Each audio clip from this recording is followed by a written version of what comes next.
This program is brought to you with the help from our real friends. For your photo, video, and audio needs, look no further than Shuttermaster. Shuttermaster is your source for mics, mixers, professional lighting, cameras, and many more. Visit them at shuttermaster.com.ph for more details. And now for our regular program. Here's Joe and Kokoy.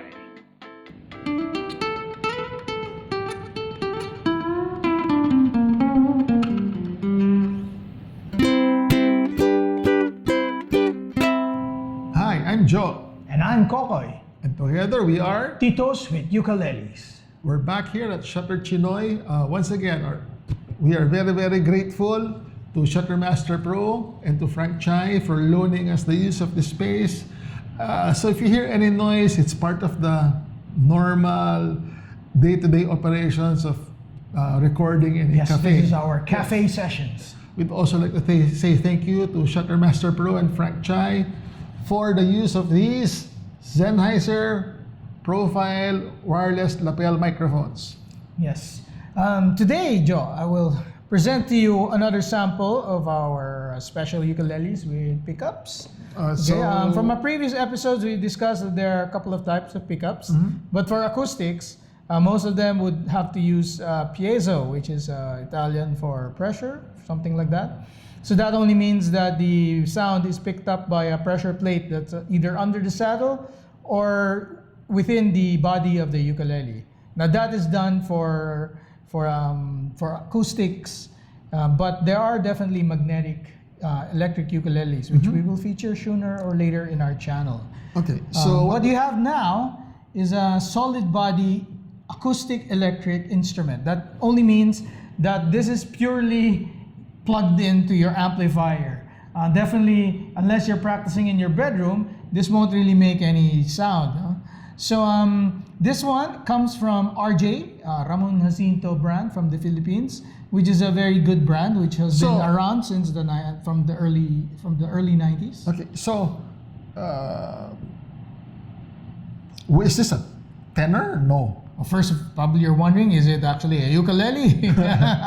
Well, this nicely shaped. Okay, this is called the RJ Broadcaster ukulele because it's based on the very popular tele shape with a single cut. Okay, it is a solid body. And at first I thought it was tenor size. But again, as we keep mentioning on this channel, is that when you measure a ukulele, most of people will tell you that you measure from the size of the body, right? But then if you have a long headstock like this and an odd electric guitar shaped ukulele, then there will be some misconceptions. So the best way to measure whether your scale is soprano, concert, tenor, or in this case, I found out it is a baritone, is by measuring from the nut to the saddle. Okay. For baritone, that is usually around the range of 19 to 20 inches. So when I found that out, I immediately knew how to tune it properly. Okay, so for the other sizes, we tune them GCEA. Okay, that's for your GCEA. That's coming from the top. Yeah, so that's your. So you would use GCEA for your soprano, concert, and tenor. Yes. But because this is a baritone in scale, you would tune it D, G, B, E from the top to the bottom. Again, D, G, B, E. That's exactly the tuning for a regular guitar. Now that is the standard tuning for any ukulele that is on the baritone scale. Again, you measure from the nut to the bridge. Yeah. Okay, so what's the body made of? Okay, the body, as you can see, what you have is a nice koa top. Okay, the body is a nice okume. That's a very popular. I mean, when you talk about electric or solid body instrument, you'd usually hear things like mahogany, maple, ash. But okume is actually another popular choice. In terms of tone wood, it's actually a nice alternative, if not a main wood that you can use for solid body. And with the nice koa veneer, that adds to the premium look and feel of this instrument. Okay, so this is, and the neck is made also of okume? No, the neck is maple. When you say light wood, it's usually made out of maple. It's also a bolt-on neck, just like the Teleshape instrument from that other brand. So if you look at the back, if you look at the back, you would see the control axis, which is also made out of wood. It is powered by a 9-volt battery, which is easy to carry during gigs, unlike those rechargeable ones that I also hate. Hate is such a strong word, but yes, if you want your instrument to last the test of time, don't use rechargeable batteries. okay, so this hardly makes any sound as is. Yes. We will now transition to our sound sample. To give you a sample for this instrument, we will give you a little how it sounds without the pickup. Of course, that does not make sense. No, so but we'll definitely put a mic in front of it. And we're using again these Sennheisers because if you put it on your shirt, it becomes a lapel, but you can actually put it in the housing. That's the nice thing about this model. You can put it in the housing. It becomes a microphone that can use for interviews or even recording for your music instrument. So you'll be using this amp.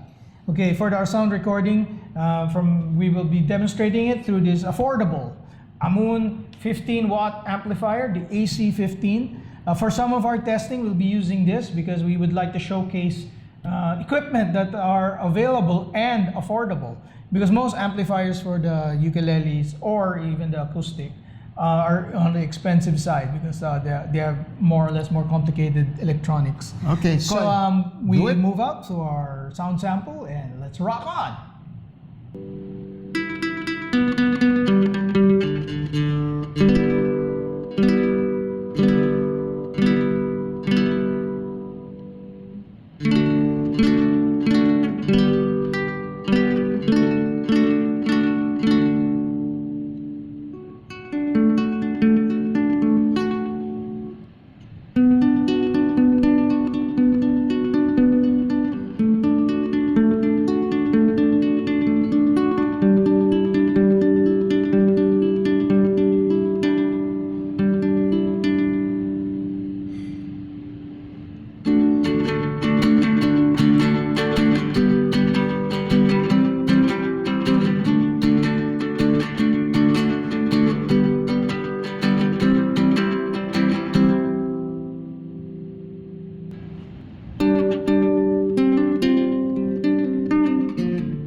Did that sound like acoustic to you, or was that like an electric? More like an electric. Okay, one thing that I did not do for this episode is to run this through standard electric guitar amplifier with crunchy sound, which you can do. And because this is on a baritone scale, then you don't have to worry about those tablatures thinking about, and this is a very much comfortable, playable instrument. Yeah, so okay. I understand you bought this during RJ's sale. Well, okay. We once again, our ukuleles we purchase ourselves. Yes. And if you're like us and you want to catch a bargain, then sometimes you would check out the stores when they are on sale. RJ has a wonderful sale and they always sell out, especially with instruments like this. Yeah, I checked this one. It's still online. It's no longer available, sorry. Right now, unless they start stocking up, this is the last stock. This came in different sizes, which is also something I found out later on. This is the baritone one, which is based on the broadcaster, which is their Telecaster single cut. But there's also different designs that are more or less like a Les Paul or something like that, I think, that come in a concert size. But I was lucky that this came in a baritone size because that's actually what I was subconsciously looking for. For me, aesthetically, maybe one of the things I would change would be the knobs. Knobs. What don't you like about the knobs? It's plain. It's plain. Plain. Okay, what you have are plastic knobs. But for me, okay, that's your opinion. I think you can easily change these knobs because these are standard pots. You can easily change the knobs to your liking. I do suggest that you get those smaller size knobs. Knobs come in two sizes, in case you guys didn't know. Knobs come in two sizes. What you have here is a standard knob usually made for acoustic instruments like these, which are a tad smaller than your usual knobs. What you do have are volume and tone control for your piezo. This, unlike the previous episode that we had on the passive pickup, what you have here is an active pickup. When you say active pickup, it's more or less a pickup that has been activated through voltage, which is this case 9 volts. Okay, I'm noticing something about the strings. They seem they're a mishmash. Yes, this is what you call a stockroom queen. A stockroom queen instrument is something that spends most of its time in the stockroom and probably is the testing equipment. It's still a beautiful instrument. RJ has done wonderfully to sell this below $200. Yeah, so if this were exported overseas, you probably will find this roughly around 200 to 250. Okay, so These strings. Yeah, the strings. The bottom one is a clear. These two are white. And this one is like a wound silver. And it seems like you also did notice that when we were playing it, there was some buzzing because the nut has been carved to for something that's a little bit thicker. But didn't you say that you can just fix it up with super glue? Yeah, well, okay. Firstly, this instrument, as being a stockroom queen, okay, does come with odds, which is probably because they sort of probably had to change strings. The nice thing about baritone, by the way, is that they are tuned like a standard classical guitar. So when you run out of baritone strings which are not always available in the store, you can easily put, like what they did, acoustic guitar strings on this. Classical for that matter, nylon. So what I'm seeing here is something from a nylon Frankenstein, which also probably explains why this wound string is smaller than what should be in the nut, right? Sooner or later in another episode, we might probably string this up live on stream. Okay, we'll string it up with a nice set. I think I'm seeing black. What do you think? So, but as it sounds, because it is a piezo pickup, some of these small Frankenstein hack jobs can be forgiven because once you put it through a amplifier, the sound can actually easily be modified. I would have bought something like this for me, for my personal use, since I do sometimes play at night by the bed and my wife is asleep and without an amp. I can still practice, or maybe attach headphones to the amp. Yes, didn't you notice that it actually has a headphone jack?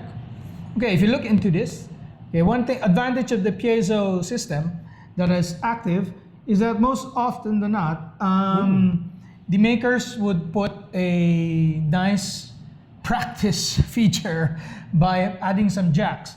This apparently have two different jacks. One is probably for the output, which and headphones, of course. Both of which only mean that instead of just sending the signal out through this ampliphone via mono channel, with your headphones, it's probably going to sound mono, but that only means that you can also bring it out to a mixer, to a karaoke machine, external Bluetooth speaker with an auxiliary input. So this is a very versatile instrument.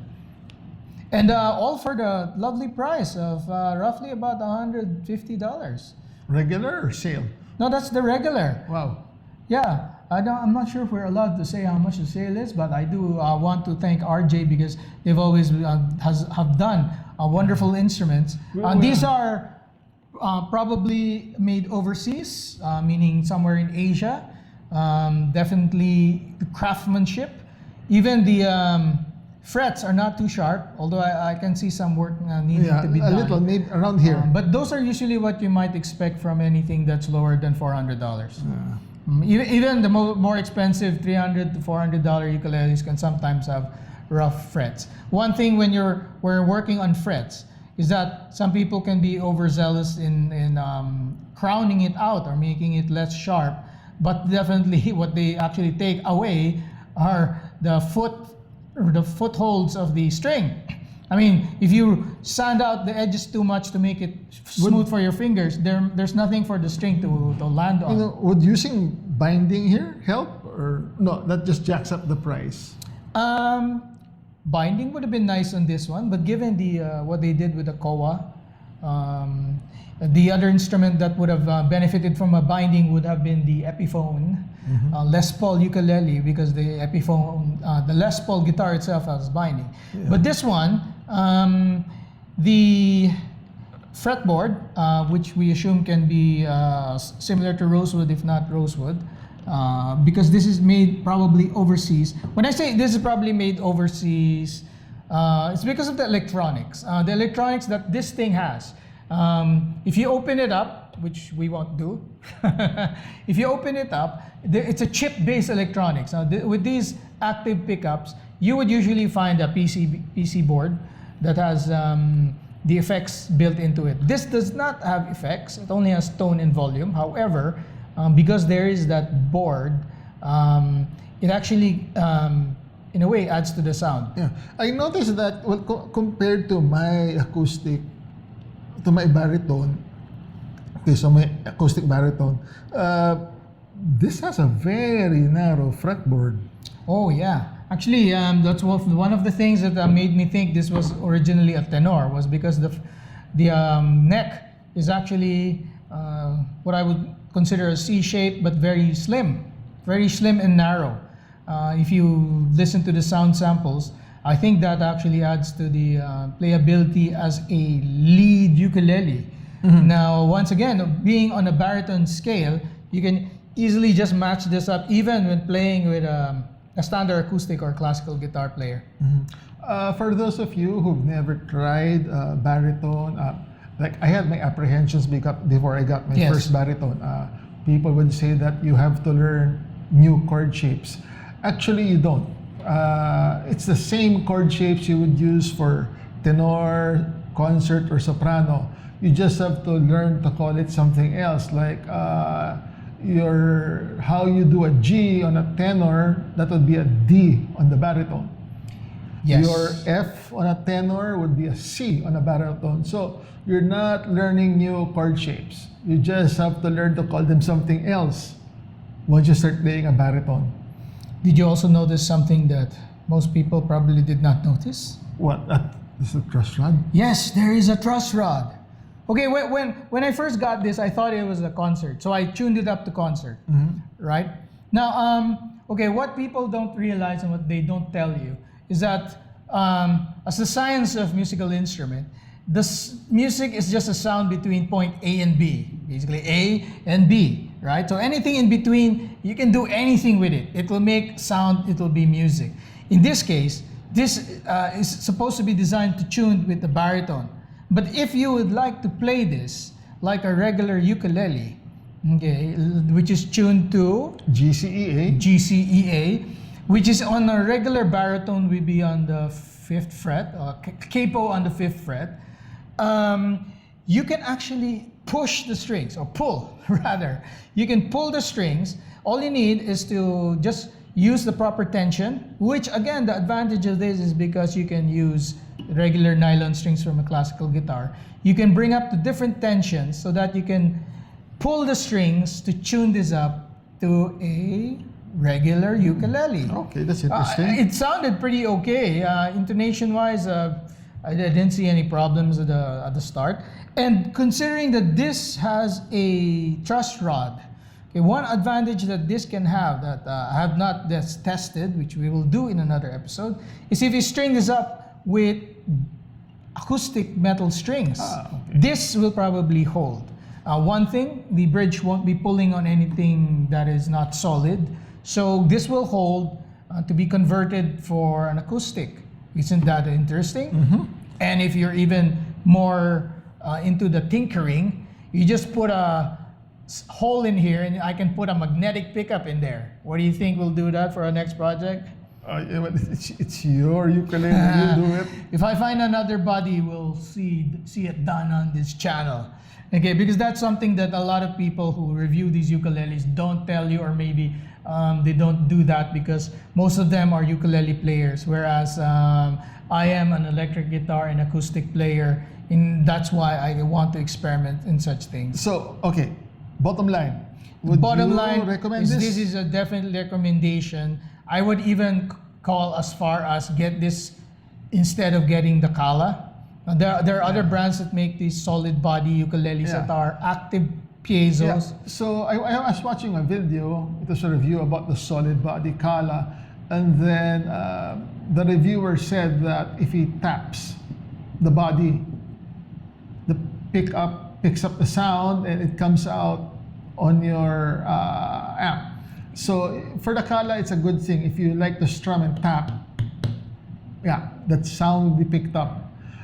For this one, I was tapping and yeah, it was producing no sound. The pickup wasn't getting any sound from it. Yes.